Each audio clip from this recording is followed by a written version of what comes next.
Hello IIT JEE aspirants, कैसे हैं आप लोग? I welcome you to the platform of Infinity Vision. This is a course on coordinate geometry. This is the second lecture of Circle. Please mark yourself present in the live chat section. Uh, in the last class we began our circle, and in that we started our story with the equation of circle, the general equation of circle. If someone asks you what is the general equation of a circle, what you're going to say? You're going to say it is x square plus y square plus 2gx plus 2fy plus c equals 0. If someone gives you this equation and asks you what's the center and what's the radius, you're going to say the center is minus g comma minus f. That is, you have to take the coefficient of x and divide it with minus 2, and you have to take the coefficient of y and you have to divide it with minus 2. You will get the center. And if someone asks you what's the radius of the circle, you are going to say it's going to be square root of g square plus f square minus c. If someone asks you that this equation does it always represent a circle, then you have to say that no sir, we have to see what exactly is g square plus f square minus c. If it is a positive number, we are good to go. If it is equal to 0, we can say it is a point circle, and if it is less than 0, we can say no real point can satisfy this on a real plane. So you can say it does not represent a real circle. After understanding the general equation of circle, we went ahead and talked about the interaction of two circles. So we checked different scenarios. The first scenario was two circles are lying externally to each other. The second scenario was the smaller circle is brought closer to the bigger circle and they were touching externally. They were touching each other externally. Then we talked about the third interaction, that the two circles were intersecting each other at 2 points. Then the fourth scenario, the smaller circle was totally got inside the bigger circle and was touching internally. And in the fifth scenario, we talked about that the smaller circle was totally engulfed by the bigger circle. In first scenario, when you say that two circles are lying external to each other and they are not intersecting or touching each other, what should be the condition? You are going to say the distance between the center has to be strictly greater than the sum of their radii. When do they touch each other externally? When the distance between the center is equal to the sum of their radii. And when do they intersect? You have to say when the distance between the centers lies between the difference and sum of radii. And if the smaller circle is inside and touching internally the bigger circle, so you can say the distance between the center has to be the difference of radii. And when the smaller circle is totally engulfed inside the bigger circle, you can say the distance between the center has to be strictly less than the difference of the radii. After understanding these ideas, we did some problems to master these concepts. After that, we discussed a very amazing thing, that when you have a diameter of a circle is given, their endpoints are given, then you can write the equation of circle using the concept that diametric form of circle. In that, what we studied, if anybody asks you what is a diametric form, what are you going to say? You are going to say x minus x1 into x minus x2 plus y minus y1 into y minus y2 equals 0. What does it mean? It means that it is a sum of two quadratic expressions. The first quadratic expression is in x, the other quadratic expression is in y.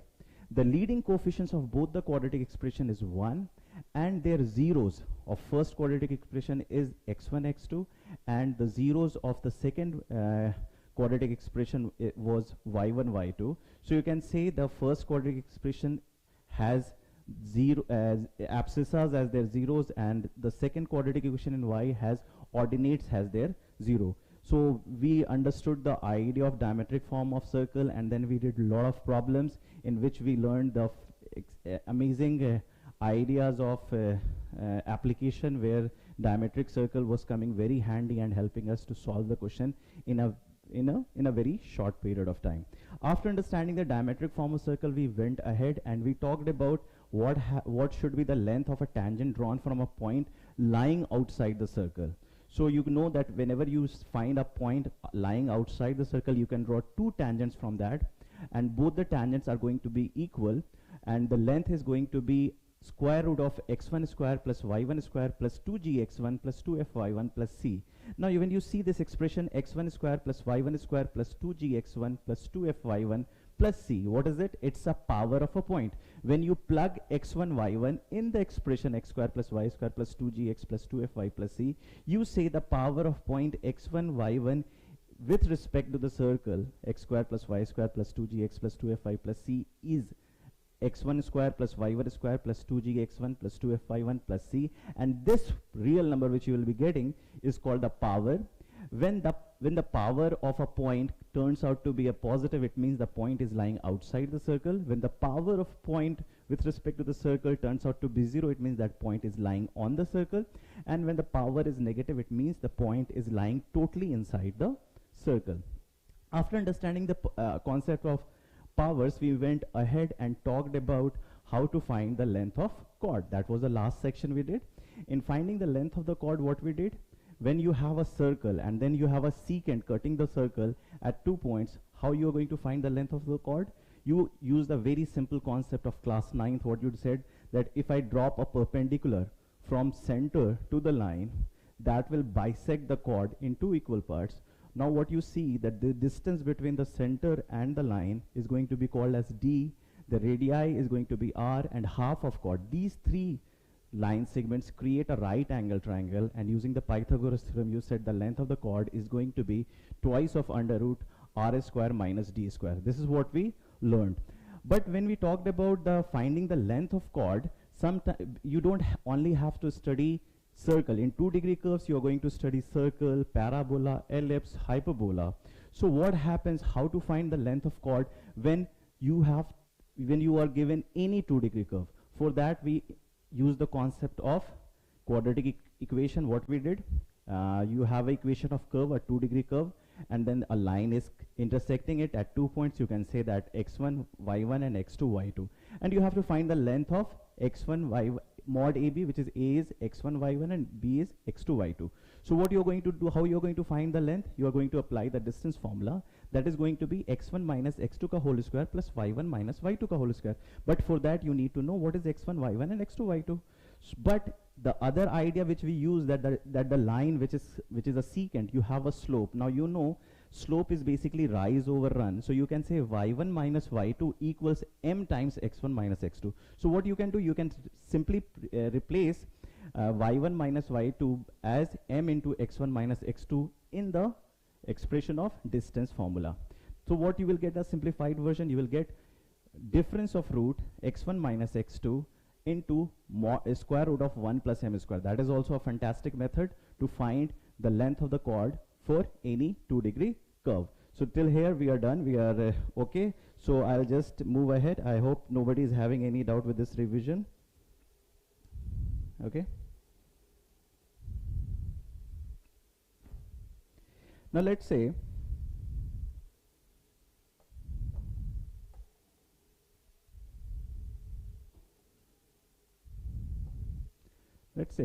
you have this circle and you have another circle, then you have another circle. So let's say you have 3 circles, and then you have one secant. You have one secant which is intersecting the circle at 2 points. Then you have another secant which is just touching, and you have the third secant which is totally lying outside the which is lying totally outside the circle, which is not intersecting. Now if someone asks you, can you tell me the relation between radius and the distance from the center to tell us when this scenario will happen, when this scenario will happen, and when this scenario will happen. Okay, so tell me how to solve it. आप लोग already जानते हैं इस question को.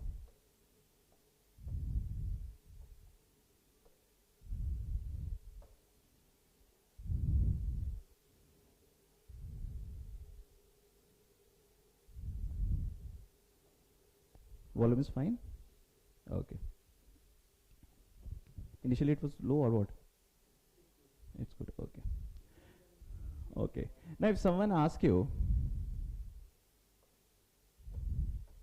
what the length of this chord, तो आप क्या बोलते थे, याद करो. आप यहाँ से एक ये ड्रॉ करोगे, आप यहाँ से ये एक ड्रॉ करोगे, आप यहाँ से एक ये ड्रॉ करोगे, and you can say the length of the chord is going to B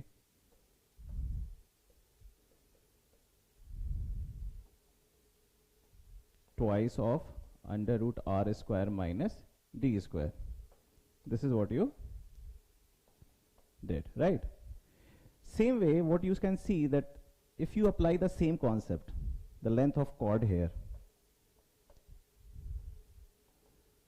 so what you will get r square minus d square, right? यहाँ पे आप देख सकते हो, यहाँ से अगर आप डिस्टेंस निकालोगे तो आप बताओ डिस्टेंस और रेडियस के बीच में क्या रिलेशन आएगा, और यहाँ से अगर आप d निकालोगे और r निकालोगे तो बताओ डिस्टेंस और रेडियस के बीच में क्या रिलेशन आएगा.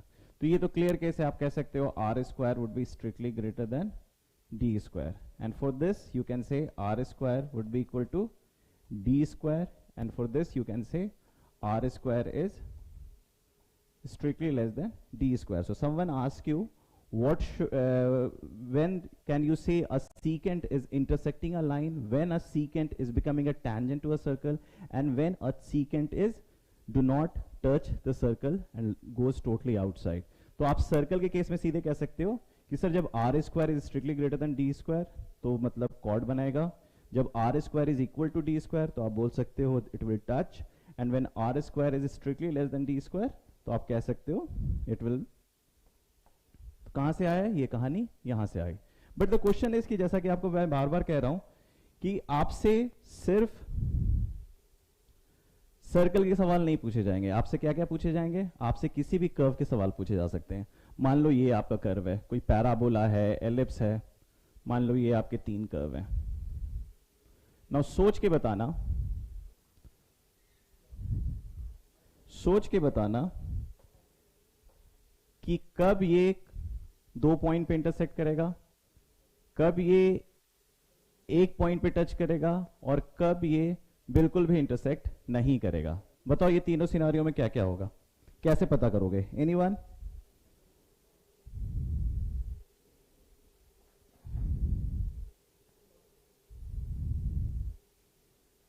बताओ. मान लो इक्वेशन ऑफ लाइन है y is equal to m x plus c, और ये 2 डिग्री इक्वेशन है, 2 डिग्री कर्व है, ये 2 डिग्री कर्व है, और इक्वेशन ऑफ लाइन है y is equal to m x plus c. 2 degree curve, y is equal to m x plus c. बताओ क्या करना चाहिए हमें? How we can say that when this line is going to be, nothing is Audible.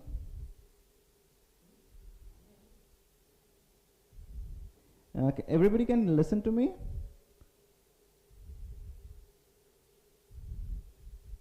Yeah, why people are complaining about the volume?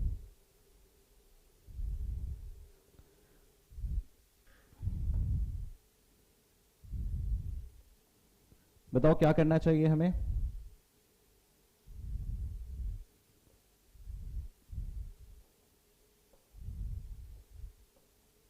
Case 1 के लिए हमें क्या करना चाहिए, केस 2 के लिए हमें क्या करना चाहिए, केस 3 के लिए हमें क्या करना चाहिए? बताओ जल्दी बताओ, ये तीनों केसेस के लिए हमें क्या करना चाहिए? Any idea, anyone?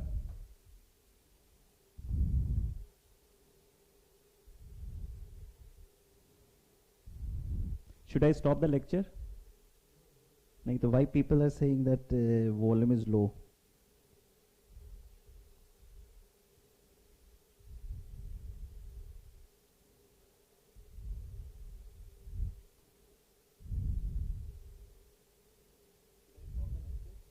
नहीं तो आवाज तो जा रही है. Okay. How many of you are facing low voice problem? जिज्ञासु says fine, Akhil says low.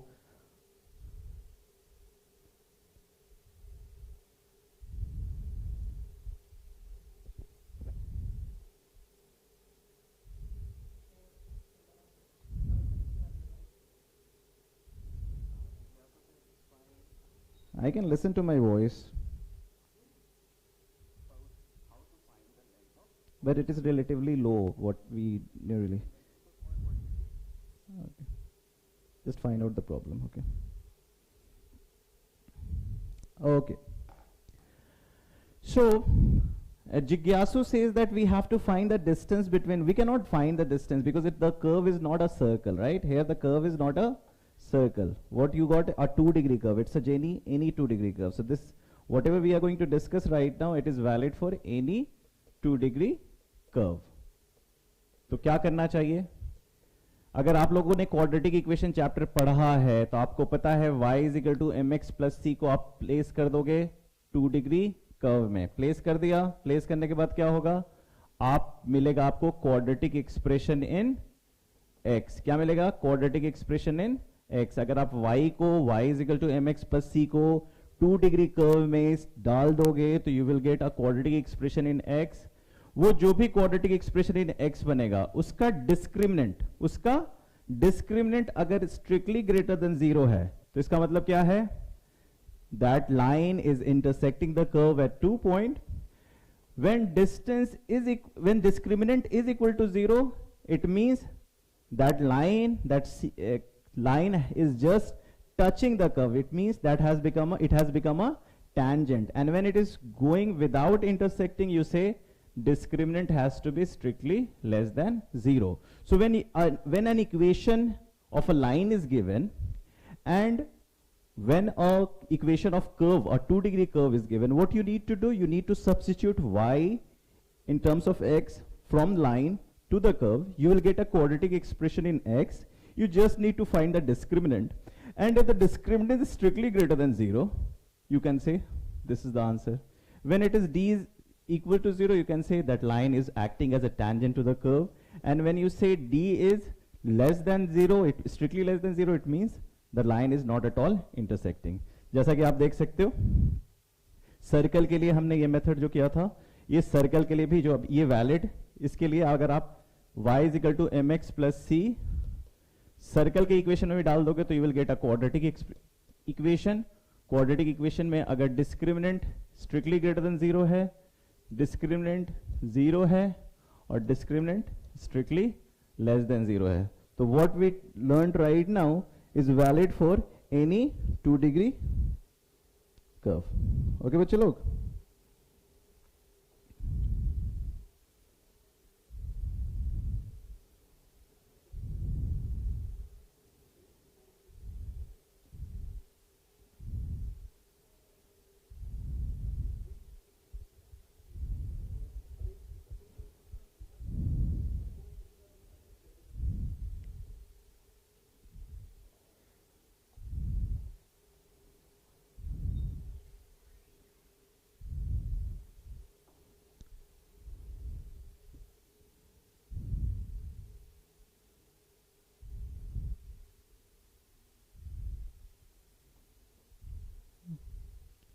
Cannot see the image.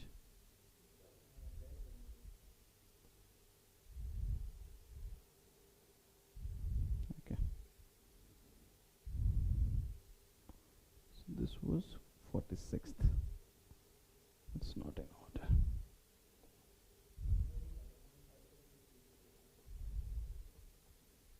Okay.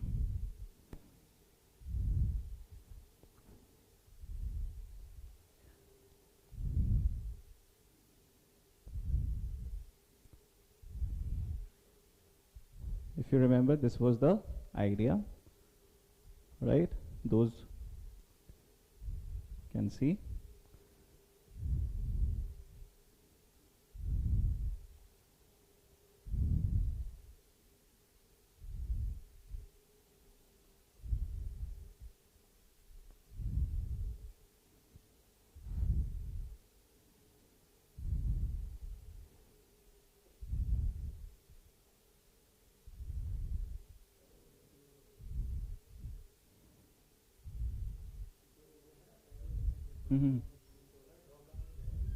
Okay.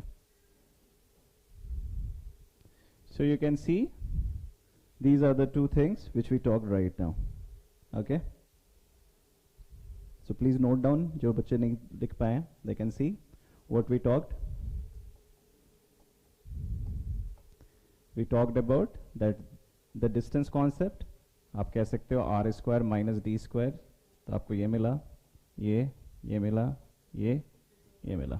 Okay और दूसरा कॉन्सेप्ट था substituting y in terms of x from the equation of the line, you will get a quadratic equation, the discriminant concept, right? This is what we talked. Okay, let's do the problem now.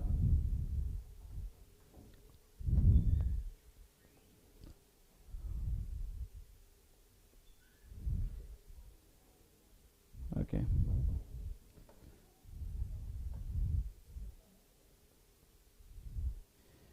The question is a line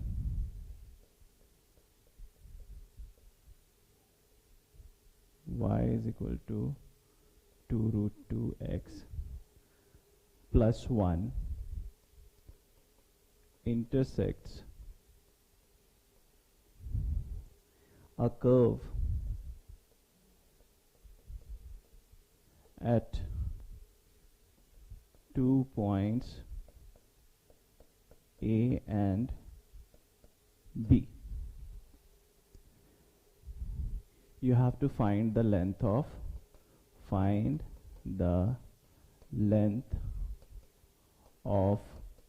chord if the equation of curve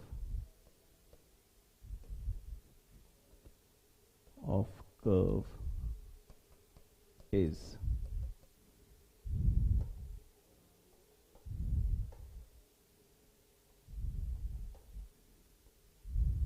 एक equation दे रखा है x square plus y square minus 4x minus 2y equals 0 और दूसरा equation दे रखा है, this is the second part, this is A part, this is A part and this is B curve, the second curve. This is 2x square plus y square equals 16. तो आपको ये question solve करने हैं, जल्दी से करो solve.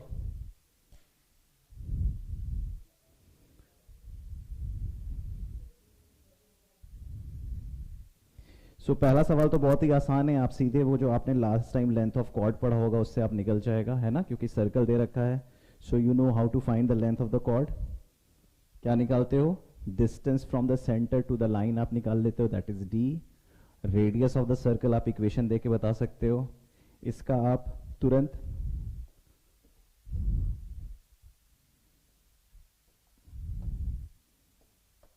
आप centre तुरंत बता सकते हो, रेडियस तुरंत बता सकते हो। सेंटर रेडियस निकालते ही डी भी आप निकाल सकते हो, क्योंकि सेंटर का आप सीधे इक्वेशन ऑफ लाइन से डिस्टेंस निकालोगे, distance of centre from the equation of line, तो you will get this and what will be your answer? Your answer is going to be length is twice of under root r square minus d square. तो challenge part is centre, बहुत ही आसान सा सवाल है। Centre आपका क्या हो जाएगा? 2,1। रेडियस क्या हो जाएगा? G square plus f square minus c. G square क्या है? 4 प्लस 1 5 माइनस सी क्या है? सी आपका 0 है, तो आप क्या लोगे? Radius is going to be √5। Radius क्या होगा? √5। और distance of the centre from the line क्या होगा? बताओ कैसे निकालोगे? डिस्टेंस क्या होता है? Mod of equation of line क्या है? 2√2x, x के बदले क्या डालोगे? 2 डालोगे, माइनस y अकेला है तो 1, फिर लास्ट टर्म क्या है? +1 अपॉन, है ना, ये इक्वेशन अगर आप लिखोगे, आप क्या लिखोगे इस इक्वेशन को? आप इसको लिखोगे 2√2x minus y plus 1 equals 0, right? तो आप सीधे सेंटर डाल दोगे, तो you will get this upon 1 plus m square, that is under root 1 plus 8। तो क्या आ जाएगा? 4√2 by 3, 4√2 by 3 अब लगा दो फॉर्मूला, लेंथ क्या होता है, ट्वाइस ऑफ आर स्क्वायर क्या है, आर है √5, तो 5, ये क्या है 32/9, क्या है 32/9, तो क्या हो जाएगा 245 √13/3, राइट। आई होप ये सबको समझ में आ गया होगा, राइट। देख लो कैसे किया मैंने, सेम इसमें कुछ नहीं था, इसको देखते ही मैंने सेंटर आपका लिख दिया, राइट। ये ब्लैक विजिबिलिटी ठीक है, ठीक है। और रेडियस क्या है √5, डिस्टेंस निकालना है, distance of a point to a line निकाल दो, आपका ये डिस्टेंस आ गया, डायरेक्ट फॉर्मूले में डाल दो, you will get it. The challenging part is the second one. Second one में मैंने क्या दे रखा है, सेकेंड वन में मैंने आपको दे रखा है this equation is not circle, it's not circle. याद करो मैंने ज्योमेट्रिक लोकस की क्लास में बताया था ये क्या है, वैसे फर्क नहीं पड़ता, अगर आपको नहीं भी पता है तो भी आप सॉल्व कर सकते हैं। वैसे ये एलिप्स है, क्या है ये एलिप्स है। अब इसको कैसे सॉल्व करना है बताओ। ऑफ कोर्स डिस्टेंस वाला कॉन्सेप्ट अब काम नहीं करेगा, कौन सा कॉन्सेप्ट काम करेगा इसमें, अब कॉन्सेप्ट काम करेगा वो क्या है, अब इसमें जो काम करेगा वो है डिस्क्रिमिनेंट वाला कॉन्सेप्ट। कौन सा कॉन्सेप्ट काम करेगा, डिस्क्रिमिनेंट वाला।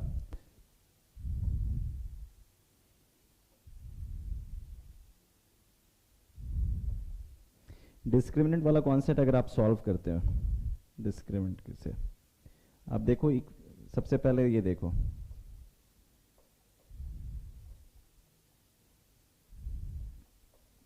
सबसे पहले देखो कि आपका इक्वेशन ऑफ कर्व क्या है। इक्वेशन ऑफ कर्व देखिए क्या है,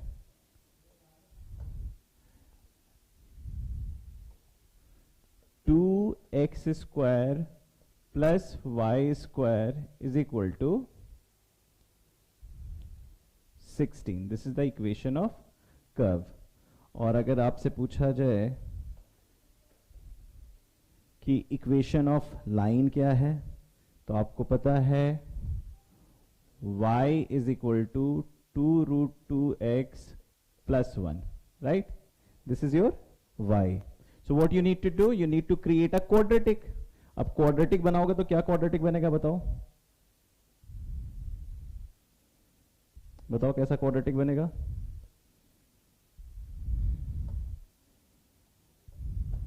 you will plug 2x square as it is छोड़ दोगे, y के बदले डालोगे 2√2x प्लस 1 का whole square is equal to 16, right. ये तुम डाल दोगे, क्वाड्रेटिक इक्वेशन क्या बनेगा देखो, यहां से भी निकल के आएगा 8x स्क्वायर, क्या निकल के आएगा 8x स्क्वायर, और 2x स्क्वायर क्या बन जाएगा 10x स्क्वायर, ठीक है।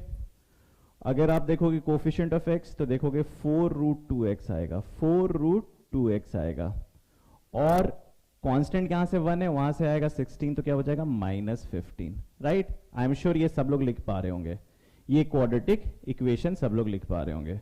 आपको ये भी पता है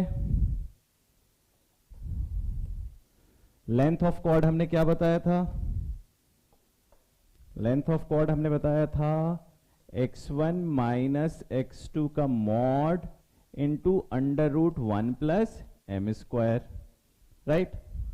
अब देखो क्या करते हैं,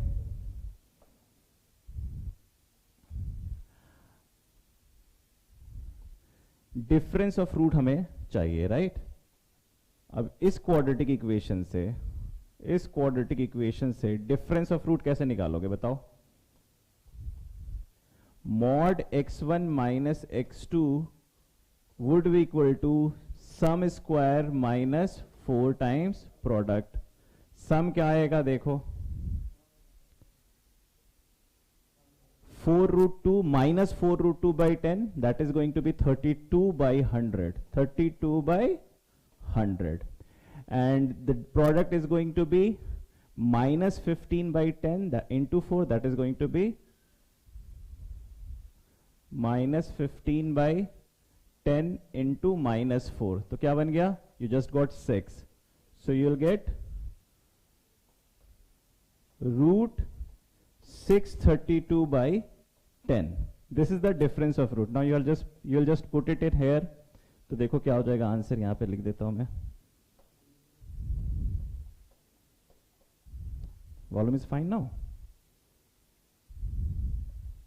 ठीक है, तो अब देखो क्या हो जाएगा. L would be root 632 by 10 into m क्या था? 2 root 2. m क्या है? 2 root 2. उसका स्क्वायर क्या होता है बताइए? इतना तो मैथ्स आता होगा आप लोगों को. 8 क्या हो जाता है? 8. तो 1 प्लस 8, यहां पे 8 डालोगे, 1 प्लस 8 क्या हो जाएगा? 9. और 9 का स्क्वायर रूट 3, तो क्या बन जाएगा? 3 by 10. रूट 632 को आप फर्दर सॉल्व कर सकते हैं निकाल के, नहीं तो आप ऐसे भी छोड़ सकते हैं. क्या हो जाएगा?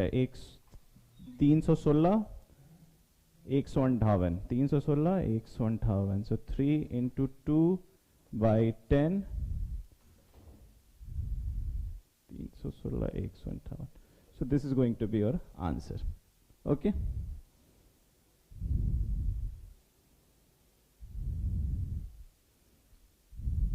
ठीक है, ये आपका आंसर हो जाएगा. आई एम श्योर बच्चे लोगों को समझ में आ गया है.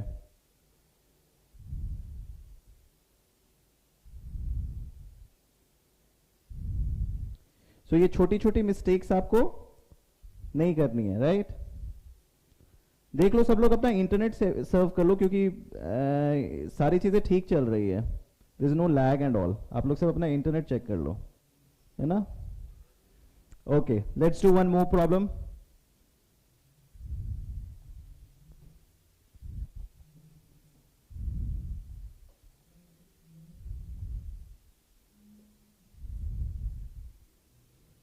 चलो देखो क्वेश्चन क्या है.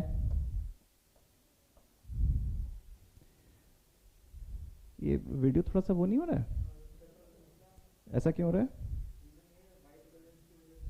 Okay okay. क्वेश्चन है 2 points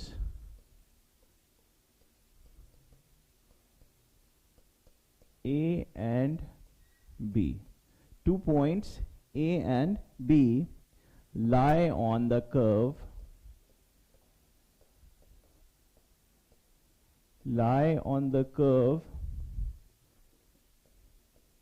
xy is equal to 4. आपका एक कर्व है xy is equal to 4, वहां पे 2 पॉइंट्स लाई करते हैं A and B. The equation of the line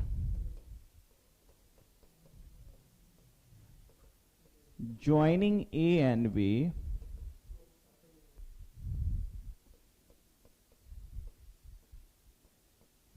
is y is equal to 2x plus 1. Okay, now there is this fixed point P. There is a fixed point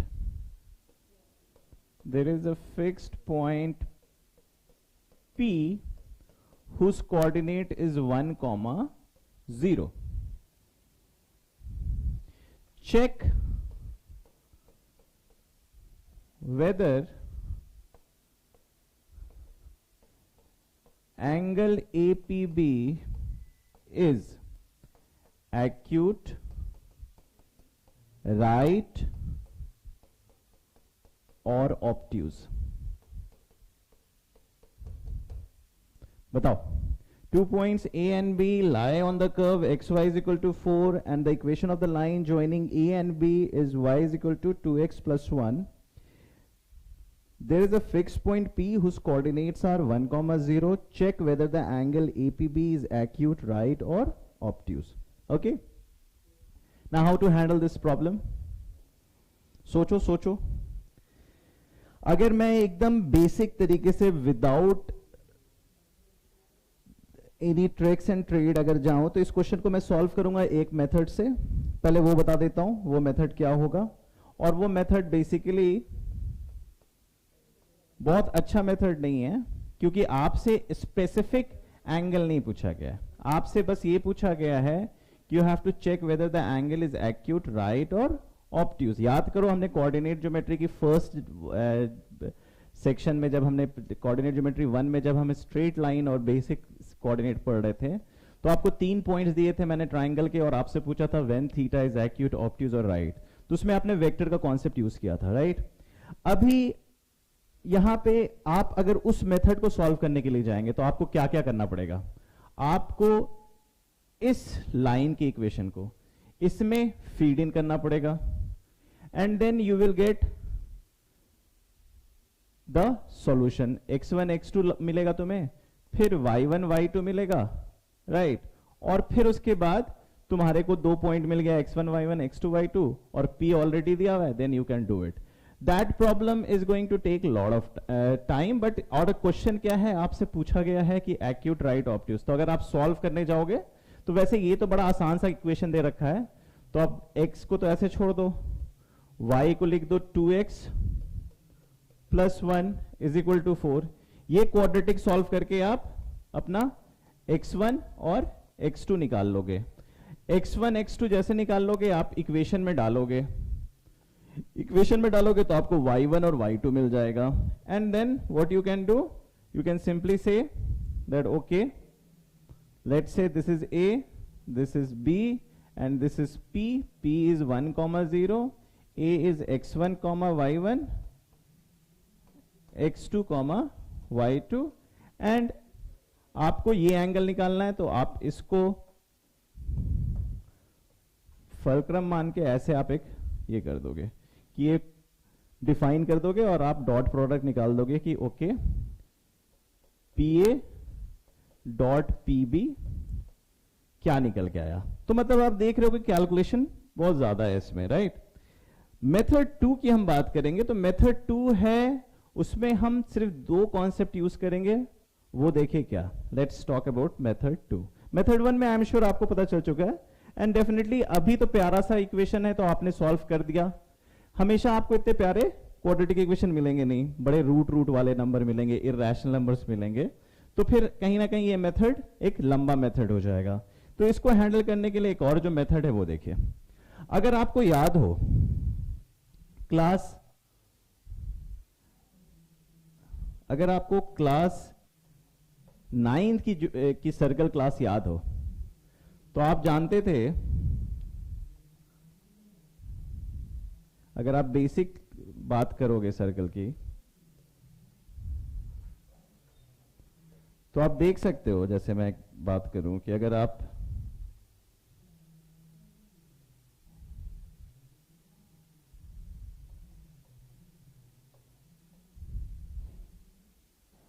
ये मान लो आपका diameter है, आप इसे कह लो A, इसे कह लो B, राइट, और दिस इज योर डायमीटर। अगर P पॉइंट अंदर लाई करेगा, दूसरा सिनारियो अगर P पॉइंट कर्व पे लाई करेगा, और तीसरा सिनारियो P पॉइंट बाहर लाई करेगा। तो आप देख सकते हो कि अगर P अंदर लाई करेगा तो ये एंगल, पहले देख लो, जब P इस पे करेगा तो क्या बनेगा 90 डिग्री। आपको पता है angle in a semi circle is 90 degree.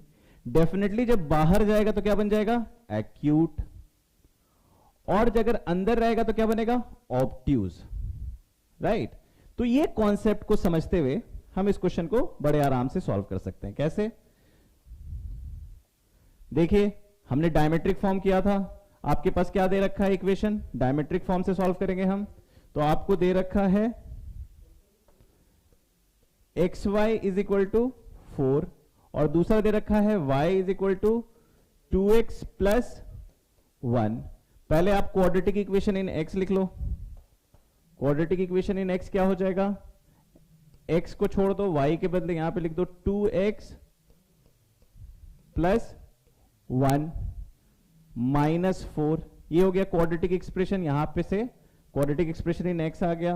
दूसरा देखिए क्या कर सकते हैं, दूसरा प्लस करके अब y x क्या लिख सकता हूं मैं, y minus 1/2 into y, x को मैंने रिप्लेस कर दिया यहां से, -4 इज इक्वल टू 0। अभी एक चीज आपको ध्यान में क्या रखना है, आपको ध्यान में रखना है कि लीडिंग कोफिशिएंट क्या होना चाहिए, लीडिंग कोफिशिएंट होना चाहिए दोनों केसेस में 1। तो लीडिंग कोफिशिएंट सेम करने के लिए क्या करना पड़ेगा, यहां पे देखो 2x² आ गया है तो यहां पे आप हाफ लगा दो, और यहां पे देखो y²/2 आ गया है ना, इसको आपने हाफ कर दिया और इसको क्या कर दिया, आपने इसको 2 से मल्टीप्लाई कर दिया। So this became your quadratic expression in x with the leading coefficient 1 and this became your quadratic expression in y with the leading coefficient 1। अब आपके पास क्या हो गया रेडी, डायमेट्रिक फॉर्म रेडी हो गया। अब डायमेट्रिक फॉर्म जैसे आपने यूज कर लिया डायमेट्रिक फॉर्म, तो फिर क्या हो गया, आपको क्लैरिटी आ गई कि आपको पॉइंट दे रखा है, पॉइंट क्या है 1,0। तो आपने जैसे 1,0 यूज किया तो आपको क्या करना है, आप इसमें 1,0 डाल दोगे। जब डालोगे तो क्या होगा, आपको पावर ऑफ पॉइंट मिल जाएगा। क्या मिल जाएगा, power of P। Power of P से आपको क्या पता चल जाएगा, P अगर निगेटिव आया तो मतलब पॉजिटिव आया और 0 आया, नेगेटिव आया तो मतलब क्या हुआ, इसका मतलब है P point is lying totally inside which means obtuse. P positive आया तो इसका मतलब point is lying totally outside the circle, so you are going to say it acute. And when the power of P is equal to 0, you are going to say it is lying on the circle, so it is going to be right angle. समझ में आ गई कहानी। तो definitely ये idea आपके लिए ज्यादा important है जानना। ऑफ कोर्स अगर आपको स्पेसिफिक एंगल निकालना होगा तो you need to go with the vector method which we did in our straight line class. Should I change the base colour? हाँ,